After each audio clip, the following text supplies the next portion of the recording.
Welcome to Asia Pacific Defence Reporter, your go-to source for cutting-edge security insights in the region. Get ready for rapid-fire analysis and commentary from the Asia Pacific with your host, Kim Bergman. Hello and welcome back. I've been promising to chat about the Hunter-class frigate program for a while, and we'll do it today, though fairly briefly because there are a couple of other topics that I think are worth canvassing as well. I was originally going to try and be as unemotional about this as I could, but when it comes to the selection of the Type 26 design for the Hunter-class frigate program, I and a few other journalists feel a little bit used in this exercise, and I'll shortly explain why. Now, the background was that the competition was between a modified Hobart-class air warfare destroyer, an Italian frigate called FREMM, F-R-E-M-M, and the Type 26 from the UK. Now, my early thinking was really related, or everything was related around the Hobart class, because it was in production, or had just narrowly gone out of production. The Type 26 was not really in the running, because around 2015, 2016, it was still very much a paper concept and wasn't under contract. And the FREMM was an interesting concept, but I thought, on the one hand, if you're going to go for an existing design, then the Hobart class is the logical one. If you're going to go for a new high-risk thing, then the Type 26 would be the one to go for. And that's no disrespect to the FREMM, that was just my perspective on things. The advantage that the Hobart class had seemed to disappear in 2018 when BAE Systems started cutting steel for the first Type 26 in Glasgow. The ship was imaginatively named HMS Glasgow. There you go. And that was kind of a game changer, because that design went from being a theoretical construct to being an actual physical construct. And so in my mind, the two-horse race then became one of between the Hobart class and the Type 26. Now, as soon as steel had been cut, then came the really hard sell from BAE Systems and the UK government, and particularly the Royal Navy. And I'll give BAE Systems a slight leave pass here, because all companies, when you're on a marketing exercise, and I've been engaged in many when I had my time in the industry, of course, what you do is try and emphasize the positives about your bid and minimize the negatives. But when you've got representatives of a government that are prepared to engage in the peddling of misleading information or incomplete information, or anyway, I'll just explain the situation and then you can connect the dots. Now, the three big issues for me where I felt that we were given an incorrect picture were firstly the maturity of the Type 26 design. The Royal Navy insisted, and I'm talking officially, I'm not talking like, a beer after hours, I'm talking about official presentations given not only to journalists, but also members of the Royal Australian Navy and the Australian government. Maturity of design. The RN claimed that because the program had faced successive delays, that was actually a good thing, because they had invested £1 billion, that was number very easy to remember, £1 billion in maturing the design. And they went as far as to say this was the most mature design that the Royal Navy had ever put into production. Now, I will observe that was simply not true. And by the way, I'll expand on all of these points in a future episode. I can't do everything in one go. The topic is just too big. The second point of exaggeration or incorrect information was the existence of a digital virtual twin of the Type 26, where it was explained to all of us that all of the Australian-specific changes, of which there were many, particularly the radar suite, a different helicopter, all of that sort of stuff, that it was going to be simplicity itself to incorporate all of these changes, because with the existence of the virtual twin ship, it was a matter of just going to a computer and doing a mouse click and drag to shift stuff around. Now, that was not only just a sort of grotesque exaggeration of reality, it was a complete distortion of reality, because it turns out that the virtual twin ship certainly didn't exist at the time. And to be honest, I'm not sure that it even exists now, because I keep on hearing reference to the virtual twin being populated. Was that my misunderstanding? I'm sure that was part of it. But no, all of the briefings and all of the conversations were about the virtual twin existing in the here and now, not some sort of long-term future development. The third point, where a number of us were clearly misled, was regarding high levels of Australian content, where all of the British, I'm talking about officials, and the companies, plural actually, because there were many involved, they spoke as if high levels of Australian content would be in place from Ship 1 and onwards. And the logic of this was that not only was BAE Systems, the prime contractor, well established in Australia, but so were a number of the major entities, Babcock, BMT, Rolls-Royce, all of the rest of it. That was a really good story, and we all faithfully reported all of that. Turned out that was not right. Turned out that all of those promises about Australian industry involvement only kicked in with the Batch 2 ships. The whole idea is that they're built in 3 batches. The first batch, the 3 ships each, the first batch hasn't even been contracted for. It became clear after the award of the contract to BAE Systems that their existing supply chains would be used for ships 1 through to 3. Again, was that a misunderstanding that we all made? No, I think not. We were told one thing, and it turned out that was not reality.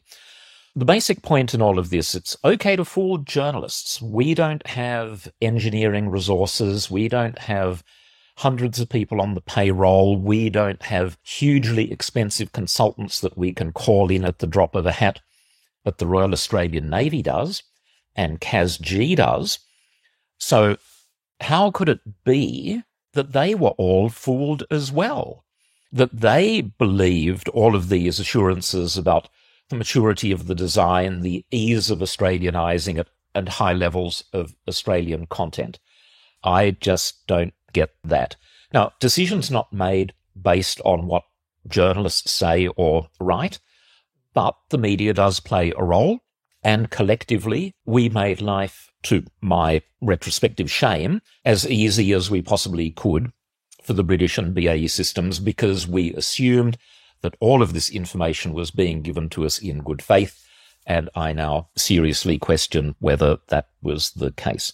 I think this sets a terrible precedent for AUKUS and the prospect of acquiring a nuclear-powered submarine designed and initially purchased from Britain, but that's so far in the future it's probably not worth stressing about. Now, I also note in the news, hasn't received much coverage, the Green Senator David Shoebridge has recommended that the new National Anti-Corruption Commission have a look at the award of the Hunter-class frigate program to BAE Systems. Do I think that it was a corrupt deal? No, not at all. I see no evidence of that sort of high-level financial manipulation taking place. I think that what we saw was just an unfortunate case of groupthink and an unfortunate case of taking so much of what Britain had to say on trust without thoroughly examining it. And that's on RAN and that's on CASG. They can't just brush this off saying that, the design was not as mature as we were led to believe. It's their responsibility to double-check all of this sort of stuff. Now, do I think that there's scope for corruption in defence contracting? I can't rule it out, but I very much suspect that if any of this stuff occurs, it's at a sort of lower level. It's with consulting work and smaller IT contracts and all of that sort of stuff. And I'll relate one unsavory episode from my own career where I was actually in industry. I wasn't even working as a journalist, but I was leaked some information from within defence in the hope that I would pass it on to a couple of journalists, which I did. They then promptly ignored it. I have no idea why. Anyway, this was documents from a government business enterprise heavily involved in defense contracting. You can probably figure out which organization it is. I'm just not going to name them. And I noticed that the information that I was sent was a record of a lot of their so-called minor expenses for whatever financial year. It was somewhere in the 2005 to 2010 period. I could be more precise, but I'm, just off the top of my head, that gives you a rough idea. Anyway, as I was wondering why this had been sent to me. And then I started reading through the detail. And as I was going down the page, looking at these annual payouts, and a lot of them appeared to be for all sorts of ancillary services and things like that, but there were a number of repeat payments for $74,990. This is odd. Well, how is it possible that this kind of weird amount repeats itself maybe around 10 times to different consultants? When I did a little bit more due diligence, I discovered that pretty much all 10 of these people were ex-Navy officers of some seniority. And I then did some more research, and I discovered that back then, the Department of Finance had a rule that for contracts under $75,000, the government business enterprise basically didn't need to provide any further detail, just that one line item was sufficient for their internal accounting needs. So obviously what was happening was that the organization was being used to pay former colleagues the maximum amount of money under the Department of Finance ceiling. Now, was that corrupt? I don't know. You'd have to go into the detail of the consultancy services that were being provided. Maybe they were enormously beneficial. Maybe they were exceptional value for money contracts. But all of them were classified as providing strategic advice. Now, $74,990 in my book buys a fair bit of strategic advice every year, and why you would need that in parallel from about 10 different people is beyond me. So when I'm thinking that the stuff around there that needs to be double-checked, yes, I definitely think that sort of stuff exists. Okay, so that's it for Hunter-class frigate program for the moment, but we will be returning to that. Another one. Hawkeye vehicles for Ukraine, or rather lack of Hawkeye vehicles for Ukraine, because the government has gone public saying that Defence has advised them that Hawkeyes cannot go because they have ongoing braking problems and they could not be supported in the Ukraine. I'm not sure that I'm allowed to swear, even though this is my own podcast. I'll have to check with Marilyn, the publisher. Marilyn runs this place with a rod of iron, but I'll have to get a ruling for future episodes. I'll just say that stuff coming from Defence is pure BS. First of all, on the braking issue, ABS brakes, that is purely an issue so that the Hawkeyes can be registered to be driven on Australian roads. It's a regulatory matter. It's not a technical matter. Every time the vehicles go off-road, be it in Australia or the Ukraine, the ABS system is disconnected anyway. So that's just a complete non-starter. That is the worst, most feeble excuse that I think I've ever heard. The second one, that the Hawkeyes could not be supported in Ukraine, that's, there's a little bit of room for conjecture there, but I also don't believe it. Because when you look at the composition of the vehicles, yeah, they're majority Australian manufactured, but they still have significant componentry coming from overseas. The engines are from Austria, from Steyr. Thales bought the company.